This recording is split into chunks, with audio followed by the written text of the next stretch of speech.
Police tape surrounds a home in Markham, the scene of a deadly double shooting this morning. Police say it's not the first time the house has been the target of gun violence. Good afternoon. One person and a dog are dead after what police say was a targeted shooting. And police say that home has got a history with police. CTV's Janice Golding is live on the scene with more from police. Janice. Hi, Nathan. You can take a look behind us here. We're very close to the scene of the crime, a residential home on Solace Road near Castlemore in the town of Markham. Now, we can tell you that police have confirmed that one adult is dead. Another person was shot and seriously injured as well. A German Shepherd dog was also killed. Now, police say intruders entered the home and opened fire on the residents at about 6:30 a.m. Area residents tell us there are about 5 people who live in this home. Police say this is not the first time it has been targeted. In fact, the home has been fired upon 5 times since 2018. 3 times last year alone. Now, police say at least 2 suspects fled the scene in a dark-colored sedan, which they say is an Acura TLX. Police are calling the shooting targeted, but won't say what the motive is at this point. Although neighbors we spoke to who would not appear on camera say they believe the homeowner is connected to the towing industry, with multiple people telling us they've seen tow trucks parked in the front driveway. We thought all finished, but so surprise is happening. But very sad. I'm scared, but what are you going to do upset? I'm scared. This is being investigated as a targeted shooting, and we can confirm that this house has been targeted multiple times in the past. What makes this incident more concerning, though, is that the shooting occurred within the home, whereas previous incidents occurred where shots were fired at the house from a distance. Now, we did ask police if this was connected to a tow truck turf war. However, they said they could not confirm that, only saying that all avenues are being investigated. Reporting live, I'm Janice Golding. Now back to Michelle and Nathan. Thank you, Janice. A man was taken to hospital after a shooting in Etobicoke. Police responded to a condo building on Marine Parade Drive near Lakeshore shortly before 11 o'clock last night. And investigators say a man in his 40s was found suffering from gunshot wounds. Police say his injuries are not considered life-threatening, and they have no suspect information to share at the moment. And Durham police are investigating a pair of serious crashes that took place this morning. 2 vehicles collided around 8 a.m. near Simcoe and Howden in Oshawa, sending both drivers to hospital with life-threatening injuries. Crews also responded to a crash in Whitby. Now, this crash happened around 8 o'clock as well. Police and paramedics responded to the scene near Lake Ridge Road and Pele Shock Drive for a crash involving a tractor-trailer and another vehicle. Police say one person was transported to a trauma center in life-threatening condition. They also say to expect the road to remain closed for several hours for the investigation. Drivers are advised to consider alternate routes. We'll have more news in a moment, but first, here's a live look at the city this afternoon, and wow, the rink at Nathan Phillips Square is bustling. It is Friday. The sun is shining, and for a lot of people, March break is in full view. And Jess, you're out and about as well. Tell us where you are. I'm photosynthesizing right now, Michelle. I'm like a flower trying to bloom. We finally have sunshine and blue sky after a dark couple of days, a little bit of rain, a bit of a mess. But we're down here at the Markham Fairgrounds with an early look ahead at Springfest TO. But I got to get to your forecast because, as you mentioned, we're kicking off March break and it's a little cool outside, a little windy. But hey, I'll take that sunshine as we step in towards the clocks springing forward as we head in towards the weekend. Now, we're looking at a few clouds out there, but overall not too bad. Still a few special weather statements in place along those eastern shorelines of Lake Huron and Georgian Bay for some blowing snow. Now, temperature-wise, it's not terrible out there, but that wind is still pretty gusty right now out of the west at about 52 kilometers an hour. It stays gusty right through to that midpoint of our day, and then we get a little bit of a break. Right now, we're holding on to the freezing mark for the most part across the GTA, but it's feeling a little cooler, closer to -7 in the city when you factor in that wind chill. Now, if you are coming down to Springfest TO this weekend, there are indoor and outdoor portions. You can hop on one of these spinny dragons and have the time of your life. Coming up, I'll have a full look at your long-range forecast, including what you can expect this weekend, and a look ahead at March break. And spoiler alert, it's pretty nice, but I'll send things back inside. All right, thank you, Jess. U.S. President Donald Trump is speaking in the Oval Office right now. Let's listen in live. With the exact same tariff, unless they drop it, and that's what reciprocal means. And we may do it as early as today, or we'll wait till Monday or Tuesday. but that's what we're going to do. We're going to charge the same thing. It's not fair. Never has been fair. And they've treated our farmers badly. Look, our country's been ripped off by everybody. That stops now. I had it stopped in my first term, and we're going to really stop it now because this has been very unfair. Our country, from an economic standpoint, and financial standpoint, and a trade standpoint, has been absolutely ripped off by almost every country in the world. Canada, Mexico, and then you just go right down the line. India charges us massive tariffs, massive. You can't even sell anything into India. It's almost restrictive. It is restrictive. You know, we do very little business inside. They've agreed, by the way, they want to cut their tariffs way down now because somebody's finally exposing them for what they've done. And same thing with China, same thing with a lot of other countries. And the EU has been a terrible abuser of this country. I mean, the EU was formulated in order to take advantage of the United States, and they have taken it, but they're not taking advantage when I'm in charge. So sometimes you'll hear some negative things. It's always from outside countries. America will be very strong. And, you know, if I'm a foreign country, they're going to do fine. But they can't do like they used to do because we're going to bring back our business into this country. We need it from a job standpoint. We need it from even just a psychological standpoint. Think of it, 90,000 factories are gone since the beginning of NAFTA. So we're not going to have that, and we're going to see them build it back. Now we've already had 5 major automobile companies. First time you've heard this in a long time, since my first term actually, where we were really rocking and rolling, and then Biden came in and he stopped everything. Like such a stupid thing to do, not even a believable thing. But we have many auto plants now coming in. We have big chip plants. We have the biggest chip company in the world, most powerful, probably one of the most powerful companies in the world. Wouldn't you say, Kevin? And he's coming in and they're building one of the largest chip plants in the world. That'll be done in Arizona, mostly in Arizona. And that'll give us a big percentage. That one plant will give us a big percentage of the chip market, something we have very little of. You know, we used to have Intel, and Intel was run by a man named Andy Grove. And Andy Grove was a tough, smart guy. I used to read about him when I was a young man, and he did an incredible job. He really dominated the chip business.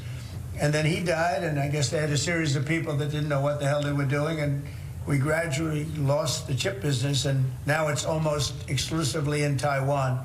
They stole it from us. They took it from us, and I don't blame them. I give them credit. I blame the people that were sitting in this seat because they allowed it to happen. We could have protected that so easily. But so we had the chip business, and now it's all in Taiwan, almost exclusive, a little bit in South Korea, but mostly in Taiwan. And it's very important. Everything you do, everything you touch is now about chips. The brake of a car, cars have chips all over the place. I was reading an article the other day where they talk about the brakes of a car are loaded up with chips. Who would think that a brake has a chip in it? But it's all about chips. So that was a big thing. And they'll be investing hundreds of billions of dollars in this country, and we'll be taking back a big, big portion of that industry. We have others coming in too.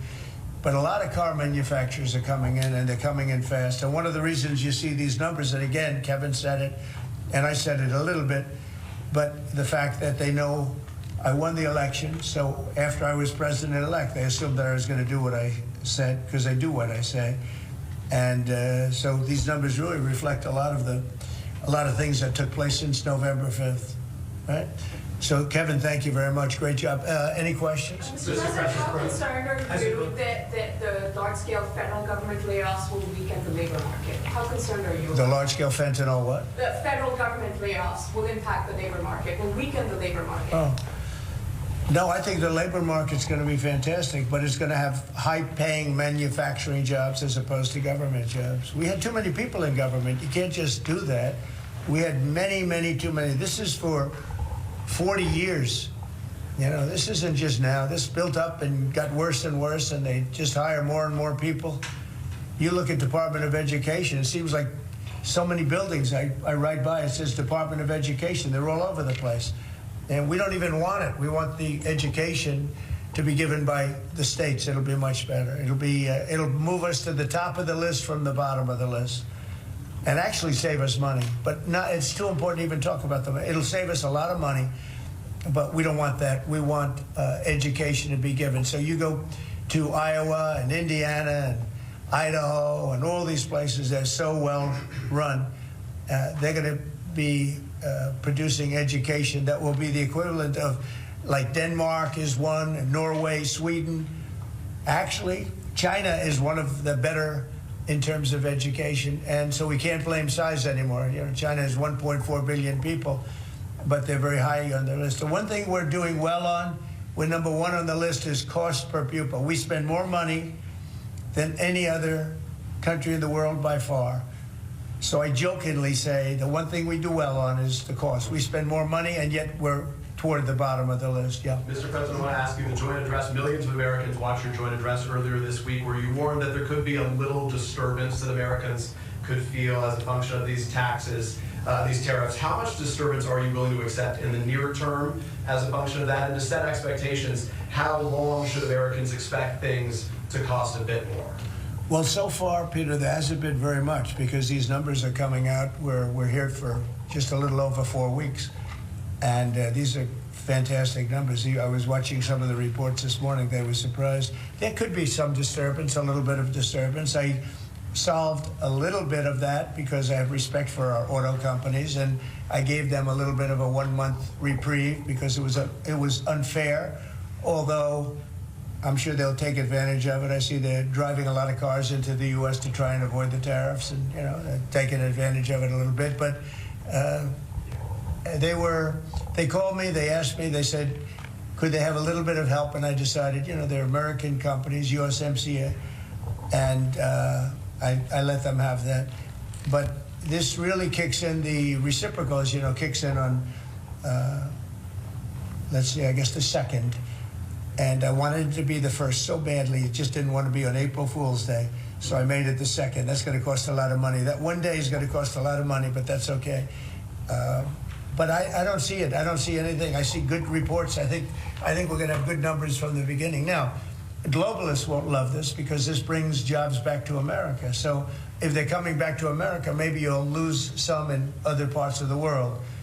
But the other parts of the world have done very well, and they'll continue to do very well. But I think the United States is going to be doing record business. We'll bring a lot of those 90,000 factories that have been lost over the last number of years. It's been, it's hard to believe. 90,000, think of what 90,000 is. 90,000 plants and factories are gone. We're going to bring back many of those plants and factories. One day the tariffs are on, the next day they're off. Right now the markets, as you know well, prefer stability. Are you done going forward with the pauses and the carve-outs? Is that it for those? There'll always be changes and adjustments, and you can't just, I could have, for instance, told the American car companies, no, I'm not going to give you anything, and then you wouldn't have had to say, well, they're getting a little extra. It's just a little bit of a 1-month reprieve.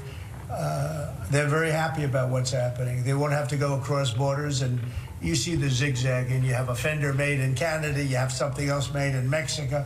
We don't want that. We want it made here. But there'll always be some modifications. All right, we're listening to U.S. President Donald Trump at the Oval Office. He's actually hosting a crypto summit, but he's also answering questions. He did threaten new sanctions against Russia because of Moscow's bombardment of Ukraine. That was a little bit earlier.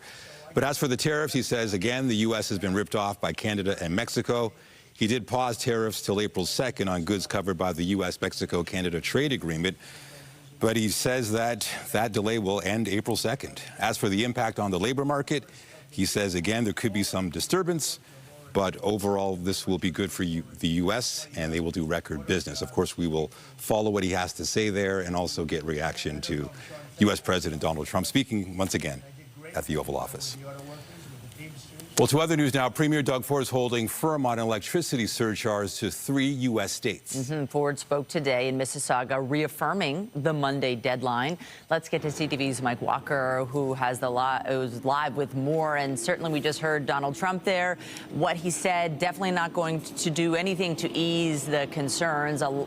Definitely more uncertainty ahead, and really big questions about where all this is going. The Premier of Ontario has a big task at hand.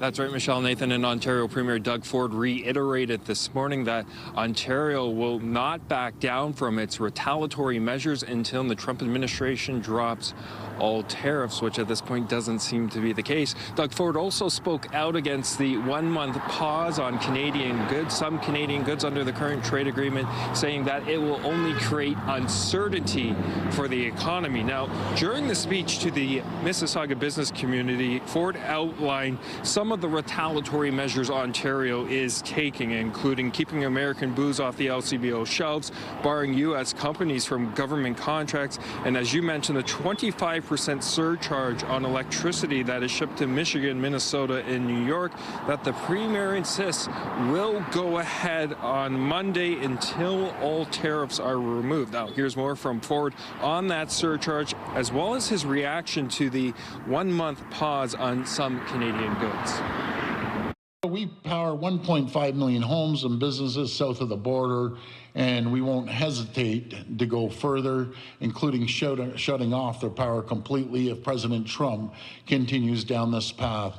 And all he's creating that is certain is uncertainty. And when the market speaks, I always believe the market dictates everything. When the market speaks and it drops close to $3 trillion, with a T, $3 trillion, you know, that is staggering. Those are people's pension funds. These are some Ontario pension funds that invested, and the market's gone down. Now, the governor of Minnesota, Tim Walz, has stated that the electricity surcharge will especially hurt industries in the northeast part of his state and reduce competitiveness with other less impacted regions. Now, the Premier did not take any questions from reporters at this morning's event here in Mississauga, but is expected to provide more details about this surcharge on Monday. Reporting live in Mississauga, Mike Walker. Back to you. Thank you, Mike. A troubling trend of gun violence involving the tow truck industry is gaining momentum. Police are investigating a 4th shooting that happened last night in Etobicoke. CTV's Allison Hurst has been following a series of shootings. Allison, you've been covering a shooting a day for the past several days. It certainly seems that way. There have been 4 instances of gun violence within 24 hours of each other all throughout the city. And so far, police have yet to say whether any of them are connected. But here's what we do know. So last night, police could be seen looking around the rig of this tow truck. And this is the 2nd night in a row police have been in this area for gun violence involving tow trucks. It happened last night, shortly after 10 p.m. Police say there were no injuries, and the suspect, a man in his 20s wearing all black, fled in a vehicle. That was last night. The night before, on Wednesday night, police were here as well. Evidence of shots fired, also no injuries, and suspects fled in a vehicle. On Tuesday night, there were 2 shootings in another part of the city, also involving the towing industry. One at Weston Road in St. Clair, where a man in his 50s was taken to hospital in life-threatening condition, and a man in his 20s was also hit but expected to survive. An hour later in Scarborough, there was a tow truck-related shooting at a gas station. The driver in his 20s was taken to hospital in non-life-threatening condition. Toronto police say the industry is by and large safe and that this violence involves a small fraction. Projects that are underway, and you will know, I think last month we reported a series of arrests with respect to tow truck shootings, and these that the last 4 that happened in the last couple of days are on our radar. We are looking into it. We have dedicated resources to this issue, and I want to assure the Toronto community that we are doing all that we can and will continue to do that. The investigation into this latest shooting and all of them is ongoing by Toronto Police. Reporting live, I'm Allison Hurst. Back to you in studio. The city of Brampton unveiled a new initiative today that will see cameras installed at intersections to help curb crime. It's the latest effort to help improve community safety. CTV's Sean Leithong is live at City Hall with more. Sean. Well, Nathan and Michelle, Mayor Patrick Brown saying it's a first of its kind in Canada. They will have an eye in the sky over 50 intersections throughout the city. The reason they say public safety. Cameras sitting atop 50 intersections in Brampton have Mayor Patrick Brown stating a clear goal for the city. We want to make Brampton the worst place in the country to commit a crime. We want it to be known that if you commit a crime in Brampton, you are going to be caught and prosecuted. announcing today an $11 million investment that will make the city the first in Canada to use 360-degree cameras and license plate recognition in intersections, all in an effort to curb crime. The location of these cameras will remain confidential. Just know that if you are committing a crime in Brampton, that you're likely going to get caught. Mayor Brown saying similar technology already exists in U.S. cities like Detroit and New Orleans, and they'll complement license plate recognition in Peel police vehicles. This is a game changer as it relates to crime in the public setting. But Peel police are saying that the cameras cannot be used to target particular individuals. The technology does not include a facial recognition portion where the cameras will detect faces against any type of database that belongs to police. It's completely out of scope for this. Police are also quick to point out that these cameras will not issue tickets like automated speed cameras in Toronto. They're specifically designed to help police track vehicles implicated in crimes. There are already cameras in use in the city, but all 50 will not be operational until the end of the year. So Mayor Patrick Brown gave a brief discussion or description of how these cameras will work. He talked about how in a lot of crimes that they will use security cameras from businesses like the ones beside me here to piecemeal the way a criminal may exit a crime scene. He says these cameras will help paint a clearer picture, evidence that can be used in court and eventual prosecution. Reporting live, I'm Sean Leathong. Michelle, Nathan, I'll send it back to you. Thank you, Sean. The clock is ticking closer to possible job action, with the union threatening to walk off the job Monday. If a deal isn't reached, city-run daycares would close and March break programming will be canceled. CTV's Natalie Johnson has the latest. With just over a day to go until QP Local 79 can legally strike, 5, 6, 7, 8, or get locked out by the city. I feel positive about what we can accomplish at the bargaining table. Some of the city's 27,000 inside workers rallied to make it clear that without a deal, we are going to walk. The union has said it would not strike until 12:01 a.m. Monday, the day March break camps start. If the rec workers who run them walk off the job, the parents of the nearly 5,000 kids signed up for those camps would be left in the lurch for childcare. The city's been dragging their heels for months and months and months. We've been ready to make a good deal. The two sides have been at the table since December. A city spokesperson reiterating to CTV News, quote, the city has tabled its final offer to the union. That offer includes a 14.65% increase over 4 years, the same dollar figure that was offered to and accepted by the city's outdoor workers. We're offering well above inflation now to help them regain some purchasing power. So there's the very fair base deal that we've already settled with the outside workers, and we have to have parity there. The city has also offered higher wage hikes for EMS dispatchers, nurses, PSWs, and childcare aides, and promised that part-time rec staff are paid above minimum wage. It isn't just about numbers, it's about the dignity and respect of every worker. Hey, Mayor Chow, you're no good! As the clock ticks down toward the deadline, corporate greed has got to go. These workers say if they don't settle, they'll strike. Natalie Johnson, CTV News. Meanwhile, there's growing talk of a potential strike at the Toronto Public Library. QP 4948 represents 2,300 workers at the library. The union says over 96% of members have voted in support of job action, if necessary, as they push for a new contract. The previous contract expired at the end of 2024.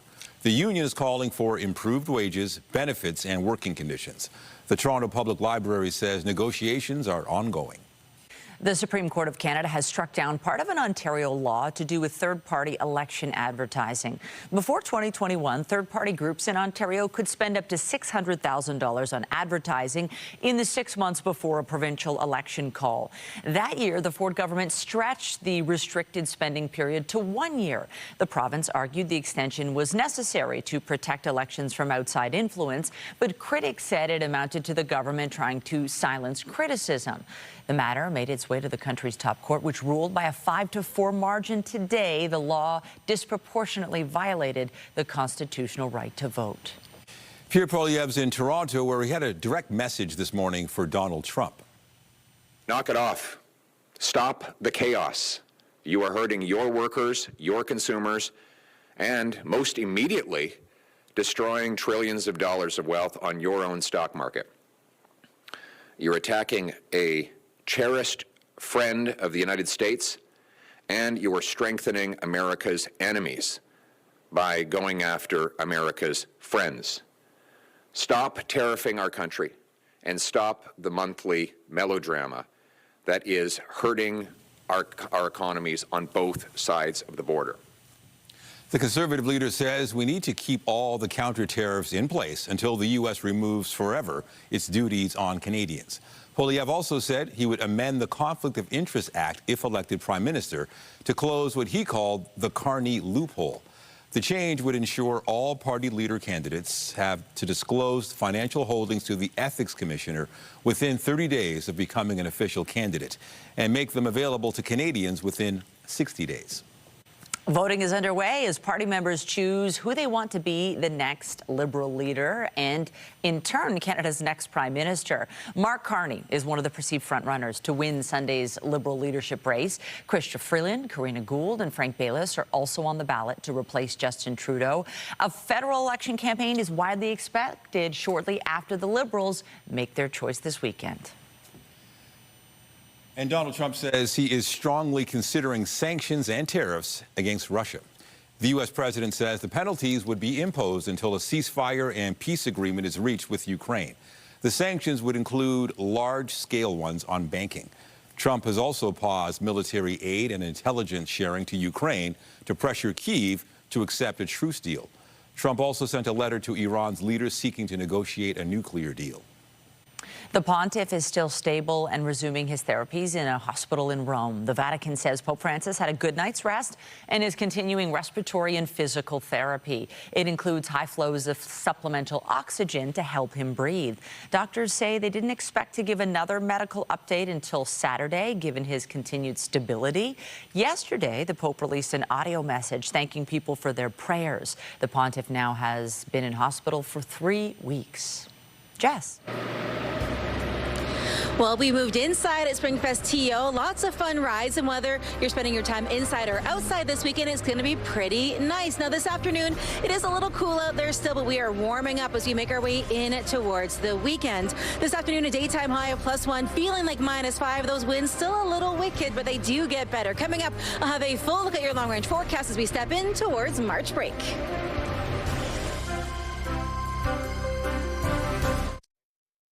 NHL teams have 3 hours now to make deals before today's 3 p.m. trade deadline. Toronto Maple Leafs fans are anxiously waiting, of course, to see if their team will make a move, but some other clubs have already been active. One of the big names on the move so far is Brock Nelson. The New York Islanders forward and William Dufour have been traded to Colorado for Callum Ritchie, Oliver Kylington, and some draft picks. There are still a number of possible deals before 3 o'clock, but probably the biggest question out there right now, I'm told, is the future of Mikko Rantanen. So for more on this, we're joined by TSN Bardown's Eric Kirk. We've mentioned a few of the moves so far. Let's talk about the big names you're really looking for today. So the biggest one, you nailed it, it's Mikko Rantanen. He just got dealt earlier this season from Colorado to Carolina, strictly because he wouldn't sign a contract extension in Colorado. He had a number that he wanted. Colorado wasn't willing to get there, so they shipped him out. Same problems going on with Carolina right now, so they're looking to move him as well. But other teams aren't willing to jump into this pool. They're like, we're not going to trade for him unless he agrees to a contract extension. So we have the framework of a trade with the Dallas Stars right now, but no contract extension. So again, we're just kind of in a stalemate, waiting for someone to get to this number that Mikko Rantanen is sitting on. Wow. Who are some of the other big name players you're keeping an eye on today? Today, Brad Marchand's at the top of the list. Will the Bruins move him? I'm not really sure. They're kind of right on the bubble. So it does seem like a Bruins move to kind of keep themselves always relevant. Are they okay moving on from their captain? Who knows? And then you look at a team like the Leafs. As always, do they need that center depth to really match up with Tampa and Florida? Do they go and get a player like Braden Shen? That's who I'd like to see. Do they have the cap space? Who knows? Do you think the Leafs will do something today? And how much can a move on a day like today make a difference? I certainly hope so. Like, a lot of years past, Leafs fans have hated going out and getting rentals because they're not going to be on the team next year. But this is their best chance to win this year. Next year, Tavares comes off the books. Marner is going to be looking for a new contract. You got to go all in right now. And we just saw Florida go out and get Seth Jones. And then we just saw Tampa go out and make a huge splash down the middle for Yanni Gourde. So the Leafs got to play keep up here. And I think making a move for Braden Shenner, someone along those lines, is probably necessary. When you look at the top teams, do you expect a lot of activity, or do you think things are going to be kind of chill for the next 3 hours? I think we saw a lot of movement the past couple weeks in the top teams. I think the Leafs are kind of the lone soldier up at the top of the standings that haven't made a move. You had the Avs get Brock Nelson.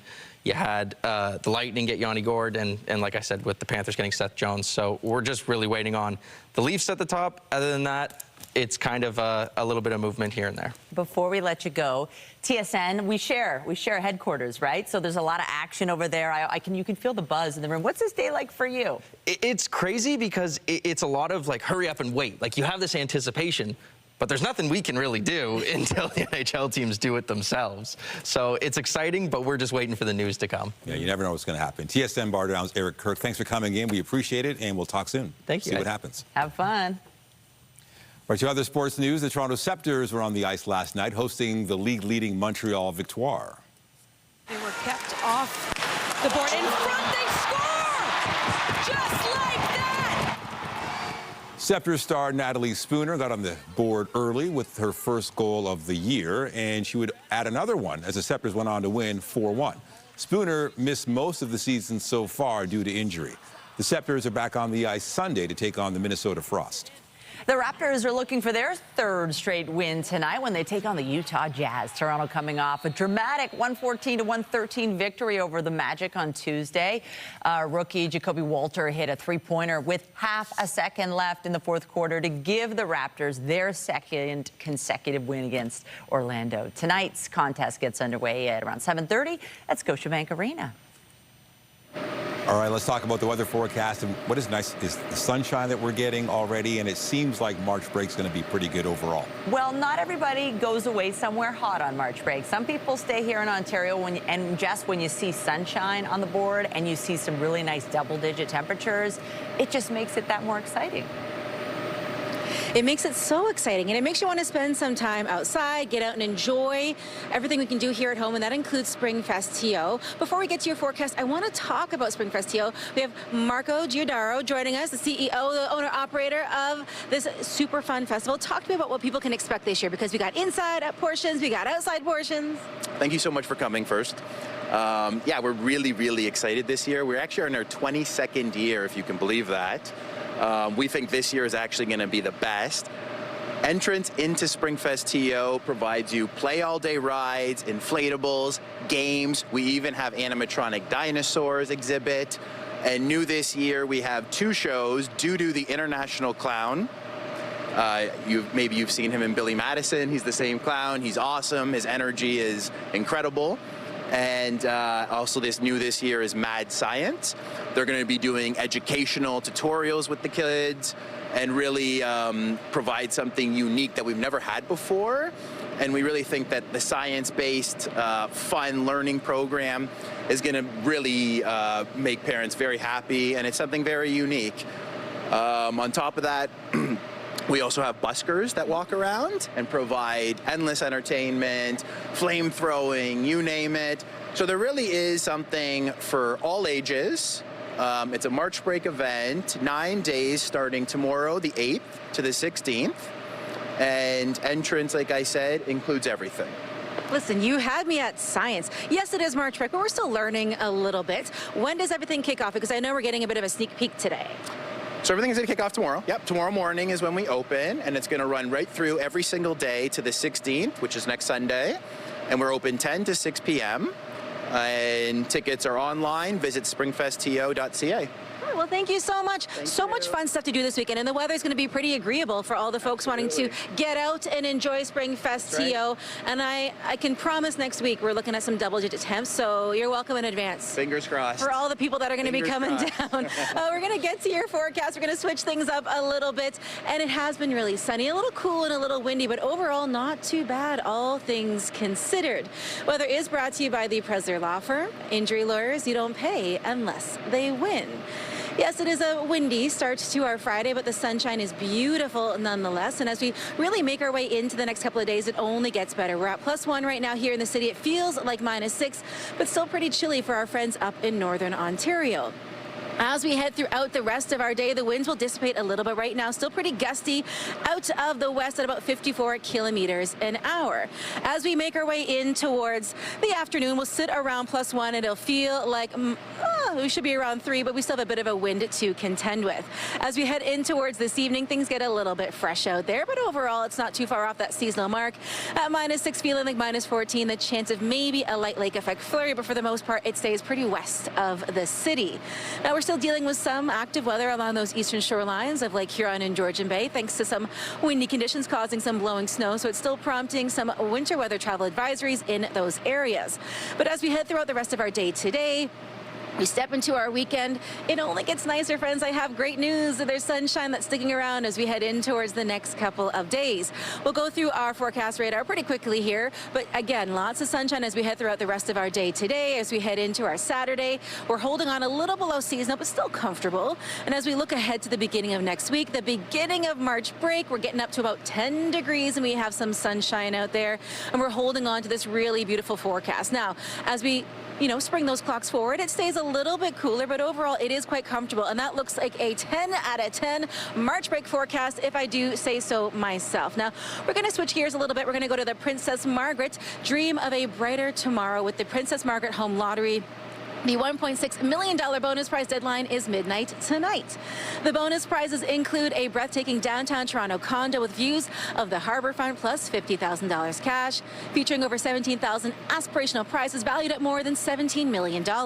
Imagine winning a stunning $9 million grand prize that includes an Oakville show home, the biggest grand prize ever designed by Brian Gluckstein, plus $500,000 cash, plus a gorgeous $2.6 million grand prize with a show home in Georgian Bay and $50,000 cash. Plus, you can win big cash prizes with the 50/50 cash calendar and the Wanderlust add-ons. You can visit places you've always dreamed of. All add-ons are only $25 each. Every ticket helps give life every ticket gives you the chance to win life-changing prizes and helps fund life-saving cancer research at the Princess Margaret. Get your tickets at princessmargaretlotto.com or by calling 1-866-631-1234. And don't forget, you can come on down to Springfest TO here at the Markham Fairgrounds and enjoy a bouncy house. You can get your snacks. You can watch shows all about science and fun. For now, I'm going to send things back inside to the studio. Yes. Coming up, a breakthrough in a type of gene therapy that can treat and possibly prevent ALS in some patients. The promising results of a new clinical trial coming up after the break. A new drug just approved by Health Canada is showing remarkable results with a subgroup of patients with ALS. As CTV's health reporter Pauline Chan tells us, it's only a small number, but the implications are huge.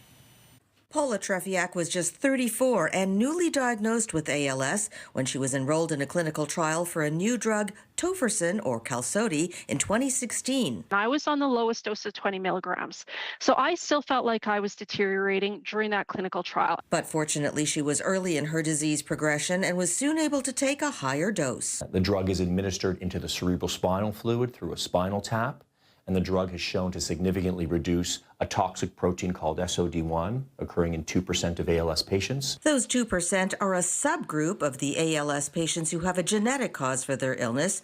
90% of patients with amyotrophic lateral sclerosis are sporadic cases. This drug has been in development for about 10 years, and Sunnybrook, along with other Canadian centres, have been part of an international collaboration to determine if gene therapy can work for patients with SOD1 ALS. For SOD1 patients, the improvements can be astounding. I wasn't getting the muscle cramping that I used to.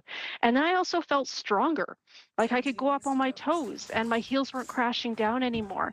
I had a lot of lip droop and I was slurring my speech quite a bit. That's gone. And the implications for those carrying the gene but not yet showing symptoms is also huge. A study is currently underway to see if giving Qalsody might help. That study is called ATLAS, and it's underway to prove if this gene therapy will prevent the ALS from ever even coming up in these patients. Canadians who know they have the SOD1 mutation should go to their local ALS center to find out more about participating in the ATLAS study. Meanwhile, coverage for the drug is still being worked out. Definitely fewer than 2 years is what we hope for, but we do know that there are therapies that have been approved by Health Canada that never were able to get through that pathway after 10 years. And that is definitely what we don't want to see for our community. The number of patients is small, only a few dozen in Canada, but it is a costly medication given once a month. Pauline Chan, CTV News.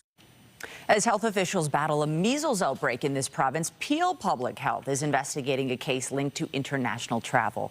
Officials say members of the public may have been exposed on February 24th on an Air Canada flight 57 from Dubai to Toronto, and then at Pearson Terminal 1 from around 8:30 a.m. to noon.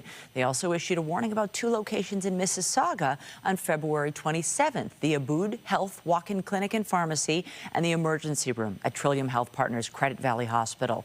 Health experts say measles is highly contagious and anyone potentially exposed should watch for symptoms. They also advise residents to get up to date on their vaccinations. Public Health Ontario released its latest surveillance report on respiratory virus season.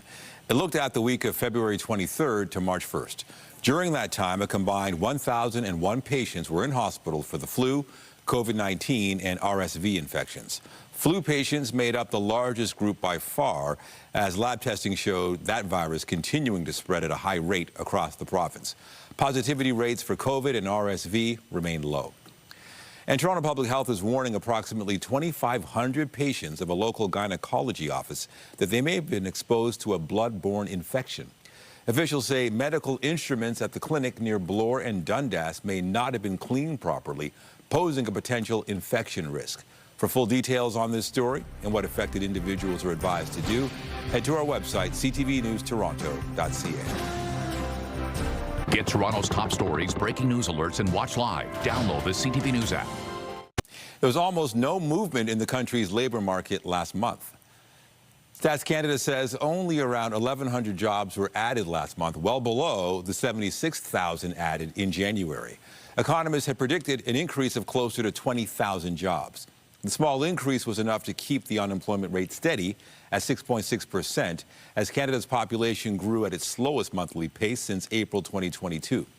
The agency also noted the top-line number came from a loss of 19,700 full-time roles nationwide and a gain of 20,800 part-time jobs. In Ottawa, the federal government has announced a $5 billion program to help Canadian exporters reach new markets. It's part of a series of measures to support businesses and workers in response to the U.S. tariffs. The program allows employers to keep workers on their payroll in their jobs without resorting to layoffs. It does this by temporarily reducing employee working hours during slower periods so that workers can stay on the books until normalcy returns, at which point they would return to work full-time. The government says the temporary measures will help provide stability and certainty. They take effect today. There will also be $1 billion in new financing available through Farm Credit Canada to help farmers and agricultural businesses address cash flow problems. Now, there are some significant subway closures scheduled for this weekend to allow for track work. The TTC says there will be no service on a major stretch of Line 1, both Saturday and Sunday.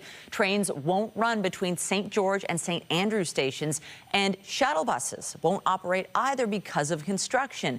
Transit officials advise taking the other side of Line 1 into the downtown core and then connecting to surface routes. Line 2 trains will be replaced by buses all weekend between Woodbine and Kennedy.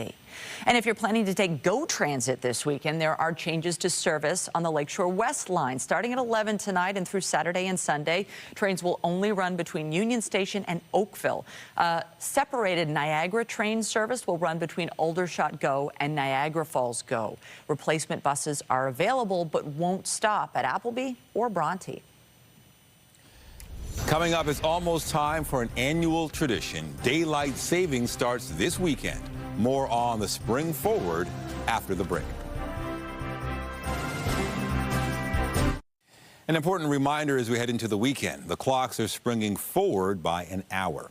We'll return to daylight saving time just after 1:59 a.m. Sunday, which will be followed by 3 o'clock. Now, for many people, the switch ends up meaning they get less sleep. Experts warn the change can also impact mental health and cognitive performance. Ontario passed a law several years back to scrap the twice-annual clock switch, but only if Quebec and New York follow suit. Well, the Toronto Maple Leafs are acquiring forward Scott Lawton from the Philadelphia Flyers. This is according to TSN hockey insider Chris Johnson. Of course, we're going to be following this deadline day until 3 o'clock, and we'll give you a full update on our newscast at 6 tonight. We're also following the forecast, and it truly looks glorious. For March, bright sunshine, a lot to look forward to, Jess. It really is, and I know the time change can be a little bit of a challenge, but hopefully something that helps is the sunshine that we get this weekend and temperatures a little closer to that seasonal mark. We're holding on to that sunshine today as well. A few light clouds out there, but overall it stays quite nice. So whether you're coming down to Springfest TO or whether you're going away, it is a beautiful weekend. Temperature-wise, it is still a little cool out there, a little windy. We're at +1, feeling like -6. And as we make our way in towards the weekend, at least for tomorrow, still the sunshine, it holds on, and so does the wind. So hold on to your hats. Now, as we make our way in towards next week, we're well above seasonal to get things started. So hopefully, as we settle into what is going to be a beautiful spring season, the temperatures are going to help boost your mood. I'll send things back to the studio. Thank you, Jess. And that is CTV News at noon. Remember, you can get Toronto's breaking news all day long on CP24 and at our website, ctvnewstoronto.ca. For Jessica Smith and the whole team here, have a pleasant afternoon. I'm Michelle Dubé. And I'm Nathan Downer. Be sure to join us later for CTV News at 5 and 6. Have a great afternoon.